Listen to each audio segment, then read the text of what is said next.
자, 오늘 말씀의 제목은 성령으로 존재의 변화를 살피라 라는 제목으로 하나님 말씀 전하겠습니다. 17세기의 유럽에는 청교도들이 그 믿음의 주류를 이루고 있었는데요. 그 당시에 목사님들은 설교 시간이 좀 길었습니다. 평균이 2시간이었고 길면 한 3시간 정도를 했습니다. 그럼 성도님들이 앉아서 어떻게 했을까요? 많이 졸았습니다. 시간이 길고 또 오랫동안 앉아 있어야 되니까 너무 졸리니까 졸다가 보면 아직도 설교하고 있고 졸다가 보면 이제 2시간 지나고 아직도 1시간을 더 들어야 되는 그런 상황들이 많았습니다. 사람들이 너무 많이 예배해서 좋으니까 특단의 조치를 취했습니다. 감시인을 배정을 했는데요. 타이팅맨이라고 해가지고 이 감시인인데 긴 막대기를 들고 다닙니다. 앞에 이쪽은 공을 붙이고 이쪽은 깃털을 붙여요. 양쪽에 이 막대기를 들고 다니면서 남자가 졸면 공으로 때리고 여자가 졸면은 깃털로 간지럽혔습니다. 그래서 잠을 깨우면서 그렇게 예배를 드린 기록이 있습니다. 그래도 계속 졸면은 어떻게 했냐면 벌금을 물었습니다. 그 당시에는 교회법이 좀 강했기 때문에 그 사회법으로 사람들에게 벌금을 매겨도 아무 말 할 수 없는 이제 그런 때가 있었습니다. 이런 얘기도 있습니다. 어떤 엄마와 아들이 맨 앞에서 예배를 드리고 있는데 엄마가 너무 많이 조는 거예요. 목사님이 설교를 하다가 너무 신경 쓰이는 겁니다. 신경 쓰지 말아야지. 시선을 이쪽으로 뒀다가 저쪽으로 뒀다가 너무 신경이 쓰여가지고 갑자기 버럭 화를 낸 겁니다. 그 아들한테 야, 너희 엄마 좀 깨워. 그러니까 이 아이가 좀 똑똑했던 것 같습니다. 벌떡 일어나더니 아니 잠은 목사님이 재워놓고 왜 저에게 깨우라고 하십니까? 라고 목사님에게 한마디 했다는 그런 우스갯소리들도 있습니다. 사실 오늘 말씀이 약간 건조한 내용입니다. 굉장히 중요한 내용인데 굉장히 중요한 것을 좀 깊이 있게 살피려고 하면 좀 졸린 내용들도 좀 있어서 먼저 좀 말씀을 드렸습니다. 우리 시대에 좋은 교회를 만나는 것이 쉽지 않습니다. 어려운 일입니다. 우리 교회에도 특히 우리 포이에마 예수교회에 그런 분들이 많으셔요. 한 대다수가 그러신 것 같습니다. 교회를 찾기 위해서 한 달, 2달 혹은 1년, 2년 많은 교회를 다녀보다가 우리 교회에 오셔서 정착하신 분들이 상당히 많이 있습니다. 한 8, 90% 되는 것 같아요. 여타 다른 교회들보다 그 비율이 많이 높습니다. 좋은 교회를 찾다가 와서 교회에 정착하기도 하고 혹은 어떤 사람들은 교회에 정착해서 잘 다니려고 한 1, 2년 정도 다니다가 보니까 이 교회도 아닌 개벼라고 하면서 다른 교회로 옮겨가는 사람들도 꽤 많이 있습니다. 우리나라의 교회가 한 6만 개 정도 되는데요. 코로나 이후에 1만 개 정도 줄어서 한 5만 개 정도 됩니다. 수도권에 한 8천 개에서 한 1만 개 정도의 교회가 몰려 있습니다. 그런데 주위 사람들의 말을 듣고 혹은 내가 직접 다른 교회를 다녀봐도 좋은 교회를 만나기가 왜 이렇게 어려운지 모르겠습니다. 거기다가 좋은 목사님 만나는 것도 쉽지 않고요. 그리고 좋은 그리스도인들, 그러니까 좋은 장로님, 좋은 권사님, 정말 괜찮은 그리스도인들을 만나서 신앙생활하는 것이 굉장히 어렵습니다. 사람은 서로 가까이 알고 지낼수록 시간에 비례하면서 실망합니다. 시간에 비례해서 그 사람에 대해서 굉장히 좋지 않은 모습을 보고 상처를 입게 됩니다. 그러면 우리가 신앙이 성장을 하게 되면 이렇게 하면 되는데 내가 조금 더 사랑해 주지. 내가 조금 기다려 주지 라고 생각을 하면 되는데 대다수의 사람들은 그렇게 생각하지 않습니다. 어떻게 결론을 내리냐면 인간들 다 똑같구나. 적당한 거리를 두고 신앙생활을 해야지 라고 하는 생각에 머무를 때가 많이 있습니다. 우리가 신앙생활하면서 누구나 인정할 만한 그리스도인을 만나기 어려운 이유가 있습니다. 매우 간단하고 명확한 이유가 있습니다. 굉장히 본질적인 이유가 단 한 가지가 있습니다. 예수님을 믿고 하나님의 말씀을 들으며 예배를 중심으로 살아가는 많은 사람들의 삶이 예수님을 따르려 하지 않기 때문에 그렇습니다. 예수님의 말씀으로 예수님이 세우신 그 뜻을 그대로 받아들여서 교회를 세우려고 하는 사람들이 많지 않기 때문입니다. 이 질문에 대해서 대답해야 될 사람들이 저와 여러분입니다. 우리는 우리의 인생에서 정말 예수님을 따라가기 위해서 온 힘과 온 마음을 다하고 있는지요? 우리가 아침에 눈을 뜨고 잠자리에 들 때까지 정말 예수님이 하신 그 말씀들이 너무 중요해서 아침에 눈 뜨고 세상으로 나가면서 정말 예수님의 말씀대로 살아가는 사람이 되어야겠다라고 결심하고 그런 삶을 선택하며 살아가고 있는지 우리가 한번 고민해 봐야 됩니다. 가정을 지키고 있고 직장을 다니고 있으면서 사업을 하거나 여러 가지 사회 활동을 하면서 나는 나의 성격과 나의 주관과 나의 이성대로 혹은 나의 감정대로 살아가는데 훨씬 더 많은 부분을 차지하고 있지, 예수님을 따라서 나의 성격과 말과 행동과 태도를 고쳐서 그렇게 예수님 따라가는 삶을 살려고 애를 쓰는 사람들이 많지 않기 때문입니다.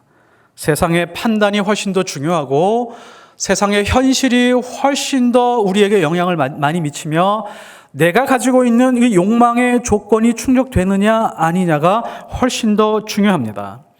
그래서 단 한 가지 질문, 우리가 예수님을 정말 따라가는 삶을 살아가고 있습니까? 라고 하는 질문, 예스와 노 혹은 그 비율로 답을 해서 우리가 정리를 해보면, 그 결과를 잘 들여다보면 이 세상에서 왜 좋은 교회를 만나기 어려운지, 그리고 좋은 그리스도인을 만나기 어려운지를 알 수 있습니다. 세상에서 가장 심각한 일이 하나가 있습니다. 하나님을 알고 예수님을 믿는다라고 하는 사람들이 예수님을 따르는 일을 그렇게 중요하게 생각하지 않는다는 사실입니다. 많은 사람들이 성경에 대해서 잘 알고 싶어 합니다. 깊이 있게 공부하고 말씀에 대해서 잘 알아도 예수님을 따르지 않는 삶을 충분히 잘 살아갈 수 있습니다. 그 사람들이 유대인들이었죠. 유대인들입니다. 성경에 나와 있는 유대인들은 율법을 거의 암송할 정도로 말씀에 대해서 치밀하게 잘 알고 지키고 있던 사람들이지만 예수님을 따르는 삶을 거부하는 사람들입니다. 어떤 사람들은 기도하는 것이 좋아서 쉬지 않고 기도하고 매일매일 기뻐하는 삶을 산다라고 할지라도 예수님과 별개의 삶을 살아갈 수 있습니다. 다른 종교에도 기도가 있거든요. 다른 종교를 믿어도 마음 편안하게 기쁘게 살아갈 수가 있거든요. 교회에 모여서 성도 간에 깊은 교제를 하고 이웃들을 위해서 희생한다라고 할지라도 예수를 따르는 것에 대해서 무관심한 삶을 충분히 살아갈 수 있습니다. 그 증거가 누구냐면 오늘 사도행전에 나오고 있는 사도들과 예루살렘 교회의 교인들의 모습 속에서 그것을 볼 수 있습니다. 하나님은 교회를 세우시면서 성령을 충만하게 주셨습니다. 예루살렘 교회에 성령을 주시고 그 다음에 사마리아에 성령이 임하게 하셨으며, 그리고 그 다음 단계로 어느 지역으로 가든지 성령이 임하게 하셨습니다. 성령이 임하게 하신 이유가 뭘까요? 왜 성령을 주시는 걸까요? 성령을 통해서 능력 있는 사람이 되게 하기 위해서, 은사와 축복을 누리게 하기 위해서 절대로 아닙니다. 성령을 교회에 주시고 그리스도인에게 주신 이유는 존재의 변화가 있게 하기 위한 것입니다. 가장 중요한 뚜렷한 존재의 변화가 무엇일까요? 내가 처하는 어떠한 환경 속에서 내가 부유하게 잘 살든지 풍요롭게 살든지, 아니면 내가 질병으로 가난으로 어려움 속에 처하든지 상관이 없이 흔들리지 않고 예수님을 따라가고 예수님이 하신 말씀을 붙들고 살아가는 것, 이것이 바로 존재의 변화입니다. 예수님의 말씀이 너무 중요해서 내가 지금 살아가고 있는 이 삶의 방식과 태도와 감정과 말하는 모든 방식들이 예수님이 말씀하신 것과 얼마나 거리가 있느냐를 생각하면서 살아가는 것, 이것을 위해서 온 마음과 온 힘을 다하는 사람으로 바꾸어 주기 위해서, 그러한 존재의 변화를 위해서 성령을 주신 것입니다. 먼저 예수님의 제자들, 사도들의 선택과 행동을 한번 보십시오. 사마리아 성에서 기적이 일어나고 있다는 이야기를 들었습니다. 귀신이 떠나가고, 그리고 질병에 있었던 사람들이 많이 고침을 받았다. 그리고 예수님의 말씀대로 사마리아에 복음이 전해졌다라고 하는 소식을 들었습니다. 14절에 보면 예루살렘에 있는 사도들이 사마리아도 하나님의 말씀을 받았다 함을 듣고 베드로와 요한을 보내매, 여기에서 재밌는 뉘앙스가 있습니다. 예루살렘 교인들과 사도들이 사마리아도 하나님의 말씀을 들었다고 라고 하는 뜻입니다. 정말이야? 예수님이 말씀하신 그대로야? 사마리아에도 복음이 들어갔단 말이야? 하나님의 말씀이 임했단 거야? 그리고 예수님이 우리에게 보여주셨던 그 기적과 이적들이 일어나고 있는 거야? 라고 하면서 검증 작업을 벌이기 위해서 베드로와 요한을 파견한 것입니다. 아마 반신반의하면서 베드로와 요한이 사마리아 성으로 들어갔겠죠.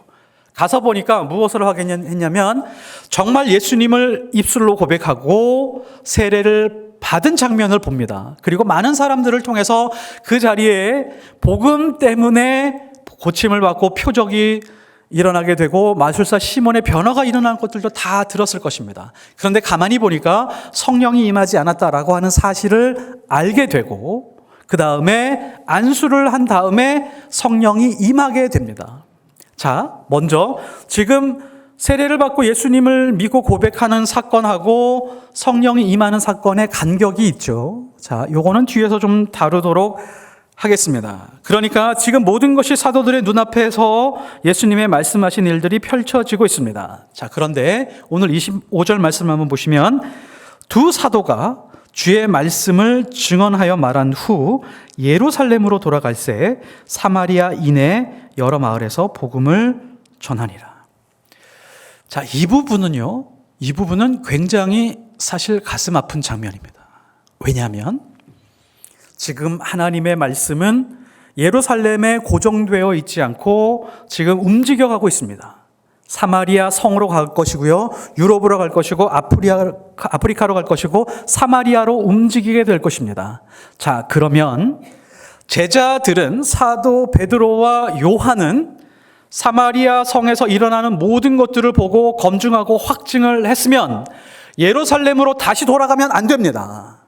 자, 이제 예수님이 사도행전 1장 8절에서 말씀하신 것처럼 온 유대와 사마리아와 땅끝까지 지금 말씀이 전해지고 성령의 움직임이 눈으로 보여지고 있는데 베드로와 요한은 예루살렘으로 돌아갈 것이 아니라 사마리아에도 교회를 세우는 일을 해야 됩니다. 그리고 예수님이 말씀하신 대로 증인의 삶을 계속해서 이어가야 되는데 예수님의 말씀을 이미 들었음에도 불구하고 증거를 두 눈으로 보았음에도 불구하고 예수님의 말씀을 따르는 일에 주저합니다. 그리고 예루살렘에 거주하러 다시 돌아가게 됩니다.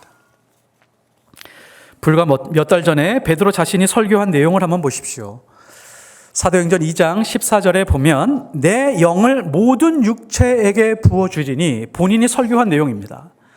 그러니까 모든 육체에, 유대인에게만 성령을 부어주는 것이 아니라 모든 이방인, 온 세계에 있는 모든 사람들에게 성령을 부어주리라 라고 하는 하나님의 약속의 말씀이 지금 오순절 성령에서 이루어진 것이다. 그리고 사마리아에서 이루어지고 있음에도 불구하고 사도들과 예루살렘에 있는 그 교인들은 유대인의 선민의식에서 아직 벗어나지 못하고 있습니다.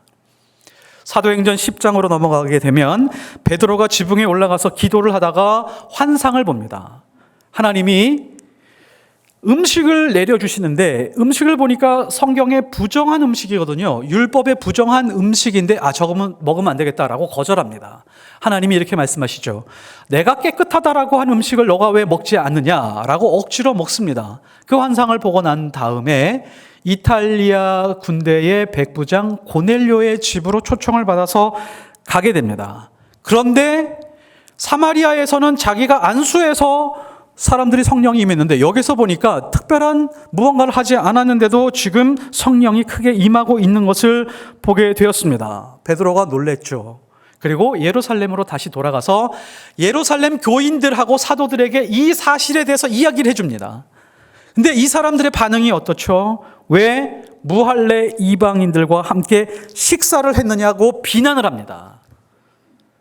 지금 예루살렘 교회의 교인들은 어떤 사람들이죠? 성령의 충만함을 입은 사람들이고 서로 사랑하고 물건들을 네 것이고 내 것이고 없이 다 나누는 사람들이었고 말씀으로 충만해서 예루살렘에서 복음을 증거하러 나가는 그런 사람들이었고 가서 기도하다가 보면 병 고침의 은사가 있어서 그 병 고치는 장면들을 눈으로 목격했던 그런 사람들인데 지금 이방인에게 성령이 내리는 그 장면을 보고 왜 무할레에 있는 사람들하고 식사를 하냐고 지금 핀잔을 주고 있었습니다. 기적과 환상과 방언과 부흥을 온몸으로 경험한 사람들임에도 불구하고 지독하게 예수님이 하셨던 그 말씀에 대해서 듣지 않습니다. 여전히 율법에 매여서 그 율법의 관습을 가지고 판단을 하고 있는 모습을 봅니다. 사실 사도들과 예루살렘에 있는 그 그리스도인들의 모습이 우리의 모습입니다. 우리는 말씀으로 인생이 변한 사람들입니다. 하나님의 말씀 때문에 마음을 추스리고 강해진 사람들이죠. 그리고 힘들고 어려울 때마다 말씀으로 위로를 받았던 사람들입니다. 그리고 말씀으로 새 힘을 얻었습니다. 예수님을 인격적으로 만나서 새로운 인생을 살게 되었던 사람들입니다. 그러나 하나님의 말씀이 가라고 하는 곳에 가려고 하지 않고 하나님의 말씀이 하라고 하는 일에 대해서 거부감을 느끼면서 그 말씀이 가라고 하는 것, 하라고 하는 일에 대해서 별로 움직이려고 하지 않습니다. 하나님이 우리에게 주신 말씀들이 있죠. 분명하고 확실합니다. 거룩하게 살아라. 세상 한가운데서 빛과 소금으로 거룩하게 살아라. 감사하면서 살아라. 비참해 보이는 불행한 조건 속에서도 감사해라. 너무너무 힘들고 우울증에 빠져 있는 것 같지만 기뻐해라. 서로 사랑하고 이웃을 사랑해라. 그리고 세상 끝날 때까지 복음의 증인으로 살아라. 우리는 이 모든 말씀들에서 선별적으로 취해서 내가 원하는 것만 붙들고 살아갈 때가 많이 있습니다. 이 말씀들은 내가 이 땅에서 소유하고 싶고 누리고 싶은 것들보다도 더 중요한 것이 아니고 덜 중요한 것일 때가 많이 있습니다. 그 다음에 우리의 시선을 돌려서 사마리아 땅을 한번 보십시오. 숨은 그림 찾기 하듯이 8장의 말씀을 한번 잘 살펴보셨으면 좋겠습니다. 자, 8장의 말씀 8장 1절에서부터 지금 오늘 말씀 25절까지 말씀은 이 배경이 사마리아 땅입니다. 사마리아 땅입니다. 등장하는 인물들을 한번 생각해 보십시오. 등장하는 인물들이 있습니다. 사마리아인들이죠. 그동안 비참하고 처참하게 살아왔었던 천년의 시간들, 다른 사람들에게 비난받고 너희들의 인종은 무엇이냐? 너희들은 하나님께 버림받은 사람들이야 라고 그렇게 손가락질 받던 사람들이 하나님의 복음을 듣고 나서 기쁨이 회복되었습니다. 자기의 존재감이 회복된 사람들이 있습니다. 그리고 빌립이라고 하는 사람이 조금 두드러지게 보이고 있습니다. 빌립이 지금 핍박을 피해서 도망와서 사마리아에서 말씀을 전했는데 말씀의 역사들이 일어나고 있으니까 놀라고 있는 우리가 빌립을 만날 수 있습니다. 그리고 베드로와 요한이 잠깐 사마리아 성을 왔다가 다녀갔습니다. 자, 여기서 우리는 가장 중요한 분에 대해서 별로 관심이 없습니다. 그분은 바로 사마리아에 홀로 계신 하나님입니다. 사마리아 땅에 하나님이 지금 계셔서 일하고 계신데 하나님 옆에 누구 하나 옆에 동행해 주는 사람이 없습니다. 자, 한번 우리 넓게 한번 보실까요? 하나님은 유대인들을 선택하셨습니다. 이스라엘 민족을 선택하셨습니다. 수천 년 동안 율법을 주시고 하나님의 선지자들을 보내셔서 하나님의 사랑하는 모습을 보여주시고 하나님이 가야 할 길을 안내해 주셨습니다. 그 유대인들은 지금 이 위대하신 하나님 옆에 지금 머물러 있지 않습니다. 유대인들은 어떻게 살아가고 있냐면 유대인들은 하나님이 주신 말씀, 그 율법으로 자신의 우월감을 증명하면서 살아가고 있습니다. 그 우월감을 어떻게 증명하냐면 다른 사람을 죽여서 자신들의 우월감을 증명하는 삶의 방식으로 살아갑니다. 그래서 누구를 죽였죠? 예수 그리스도를 죽이고 스데반을 죽였습니다. 예수님을 죽이고 스데반을 죽이는 방법으로 자기들이 말씀을 지키고 있다고 생각을 하면서 선민의식으로 자기들의 존재감을 세워가고 있는 자들이 유대인들이었습니다. 하나님의 선택받은 백성들이라고 하는 사람들. 그리고 또 하나는 예루살렘 교회의 교인들과 사도들이 있습니다. 하나님은 이미 사도행전 1장 8절에서 말씀을 주시고, 하나님은 예루살렘에서 사마리아로, 아프리카로, 유럽으로 가실 준비를 하고 사마리아 땅에 와 있는데, 예루살렘 교인들 중에 어느 누구 하나 하나님 옆에 계시지 않습니다. 하나님 옆에 없습니다. 겨우 빌립 하나 붙어서 하나님 가시는 그 길을 동행하고 있다는 것입니다. 하나님의 자녀들이라고 하는 사람들, 그리스도인이라고 하는 사람들의 적나라 한 모습이 이와 같습니다. 하나님이 죽어가는 생명들을 향해서 먼저 앞서 걸어가고 있는데, 그 하나님과 함께 동행해서 걸어가고자 나서는 그리스도인들이 별로 없다는 것은 굉장히 슬프고 아프고 애통스러운 모습입니다. 하나님은 하나님의 사람들을 불러서 그토록 많은 은혜를 부어주시고, 때로는 고난을 주셔서, 때로는 훈계와 징계로 훈련을 잘 시켰지만 겨우 하나님 마음 이해하고 조금씩 움직여 볼까 말까 할 정도의 수준에 있는 장면을 오늘 말씀에서 보고 있는 것입니다. 하나님은 이스라엘 백성을 선택하셨습니다. 유대인들을 선택하셨습니다. 그리고 그리스도인들을 선택하셨습니다. 저와 여러분을 선택하셨습니다. 자, 그런데 하나님이 자녀들을 선택했다라고 하는 것은 무슨 의미일까요? 우리는 착각해서는 안 됩니다. 하나님이 하나님의 자녀를 선택했다라고 하는 것은 불러서 특별한 존재로 만들어 준 다음에 특별하게 축복을 주셔서 세상에 나가서 특별한 일을 하게 한 다음에 하나님의 영광을 드러내서 교회를 세우고 복음이 증거되게 하는 그런 일을 하기 위한 것이 아닙니다. 우리는 그런 착각 속에서 하나님을 믿고 그런 길을 따라서 신앙생활을 할 때가 많이 있습니다. 자, 하나님이 우리를 선택했다라고 하는 그런 뜻은 그 선택받은 사람, 우리가 무슨 짓을 할지라도 징벌을 할지언정 어느 순간에도 포기하지 않겠다라고 하는 그런 뜻을 가지고 있습니다. 조금 더 구체적으로 말하면 하나님이 우리를 선택했다라고 하는 것은 우리 입장에서 생각하지 않고 하나님 입장에서 보면 하나님이 끝까지 희생하겠다라고 하는 결단이 선택 속에 포함되어 있습니다. 왜 그렇죠? 하나님은 하나님의 사람들을 선택해서 은혜를 주시고 복을 주시고 질병을 치유해 주시고 때로는 물질의 어려움 속에서 살던 사람을 구해 주셨는데, 이 하나님의 자녀들이라고 하는 존재들이 시간이 지나면 하나님을 잃어버립니다. 하나님의 말씀 따라 살려고 하지 않습니다. 내가 신앙생활 잘했기 때문에 이 은혜를 누린 것처럼, 내가 노력을 잘하고 실력이 뛰어났기 때문에 이것을 누리고 있는 것처럼 자랑하면서 살아갑니다. 하나님은 쑥 들어가게 되는 것이죠. 그럼에도 불구하고 너를 포기하지 않고 참고 오랫동안 기다리고 인내하겠다라고 하는 것이 하나님이 우리를 선택하신 그런 의미입니다. 그런데 우리는 이렇게 생각하면서 신앙생활합니다. 하나님, 저는 하나님을 믿습니다. 그리고 기도합니다. 예배합니다. 때로는 금식도 합니다. 그런데 하나님 언제까지 하나님 응답하실 것입니다. 저는 10년, 20년 기다렸습니다. 너무너무 힘듭니다. 이제 기도하는 것도 지치고 말씀을 듣고 보는 것도 거기서 거기인 것 같습니다. 내 인생 이 모양 이 꼴입니다.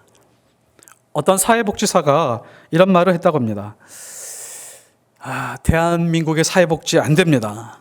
제가 20년을 열심히 섬겨왔는데 지금 대한민국은 희망이 없습니다. 변하는 것이 없습니다. 정치, 공무원들 다 자기 이익만 차지하려고 하지 하나도 변하지 않습니다. 저 그만두고 싶습니다. 이것에 대해서 어느 신부님이 대답을 했습니다. 너무너무 실망하지 마십시오. 예수님은 2000년 전에 오셔가지고 2000년 동안 일하셔도 세상이 이 모양인데 20년 일해가지고 그렇게 실망하실 필요 없습니다. 하나님이 나를 선택했다라고 하는 것은 지독하게 자기중심적으로 살아가고 있는 나를 기다려 주시겠다라고 하신 선언입니다. 그런데 우리는 내가 하나님을 더 많이 기다리고 있다라고 착각을 합니다. 사도행전 9장으로 넘어가면 하나님은 파격적으로 인사권을 행사하시게 됩니다. 예루살렘 교회와 사도들이 있는데 그 사도들의 촛대를 옮겨가지고 사도 바울에게 줍니다. 그리고 9장을 넘어가면서부터 예루살렘 교회가 서서히 사라지기 시작을 합니다. 요한계시록 2장 4절에서 5절. 그러나 너를 책망할 것이 있나니 너의 처음 사랑을 버렸느니라. 그러므로 어디서 떨어졌는지를 생각하고 회개하여 처음 행위를 가지라. 만일 그리하지 아니하고 회개하지 아니하면 내가 너에게 가서 내 촛대를 그 자리에서 옮기리라. 사도들과 예루살렘 교인들이 예수님이 가신 길을 따르려고 하지 않으니까 이제 성경의 중심이 예루살렘 교회에서 빌립으로 옮겨간 다음에 사도 바울에게로 촛대가 넘어가기 시작을 합니다.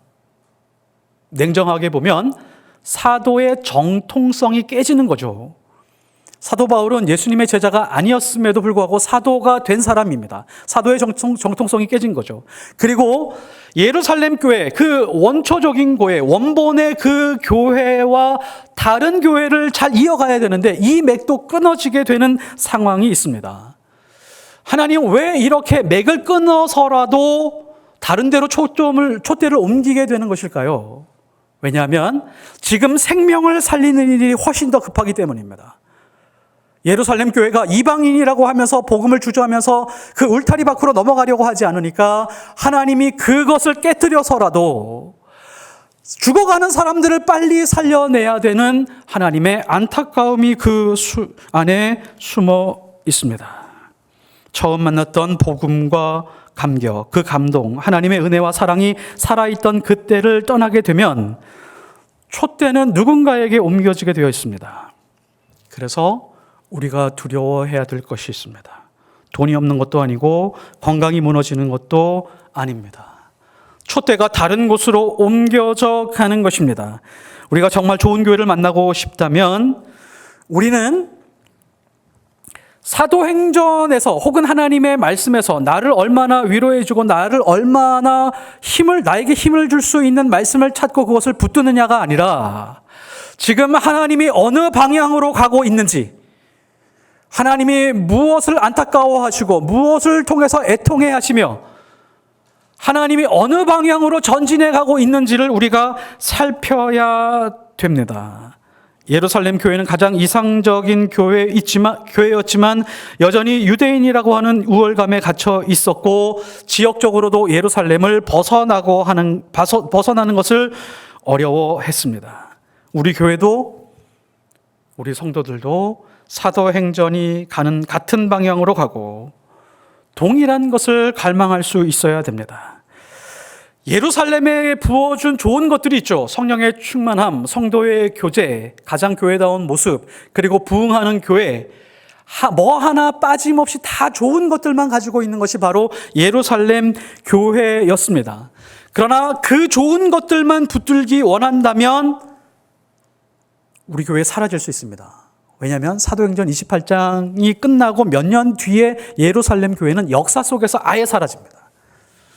가장 좋은 것들을 가지고 있었지만 하나님이 가는 방향, 또 복음이 가는 방향, 예수님이 우리에게 주신 그 말씀을 따라가지 않을 때는 촛대가 옮겨지는 상황을 보게 되는 것입니다. 앞서 말씀드렸던 것처럼 우리에게 성령을 주셨습니다. 그리고 예수님이 우리에게 구체적으로 구하라, 찾으라, 두드리라고 말씀하시면서 성령을 구하라 라고 말씀하셨습니다. 성령을 구하는 것은 그리스도인의 첫 번째 되는 가장 중요한 대목입니다. 자, 성령을 구하고 성령이 충만하기 원하는 것, 이것도 굉장히 중요한 부분인데요. 빌립 때문에 사마리아인들이 예수 믿고 세례를 받았습니다. 세례를 받은 장면이 있죠. 예수님을 믿겠다고 고백했습니다. 사마리아인들이. 자, 그리고 나서 사도들이 안수를 하자마자 성령이 충만하게 임하기 시작을 했습니다. 자, 이 장면은 기독교 역사, 기독교 전체를 통틀어서 가장 논쟁이 심한 부분 중에 하나입니다. 그래서 카톨릭, 정교회, 개신교 안에서도 순복음, 장로교, 감리교로 찢어지게 된 가장 아주 핵심 내용 중에 한 가지입니다. 자, 여러분에게 질문 한번 해보도록 할게요.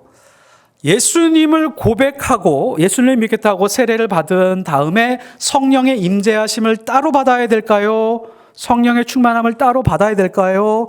아니면 예수님을 고백하고 세례를 받으면 성령이 임한 걸까요?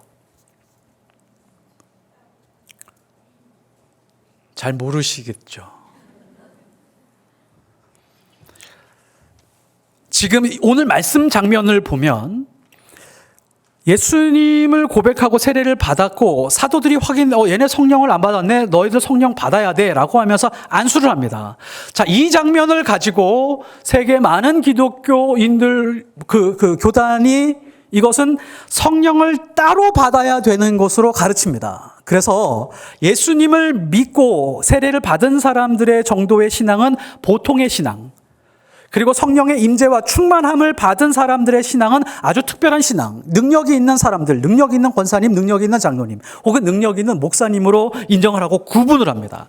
그래서 그 사람들에게 가서 안수를 받아야지 성령이 임재한다라고 생각하는 부류의 교단들과 그런 교파들이 있습니다. 그러니까 가톨릭하고 정교회 같은 경우는 주교가 사도들의 계보를 이어오고 있기 때문에 주교가 안수를 해야지만이 성령이 임한다라고 하는 교리를 가지고 있습니다.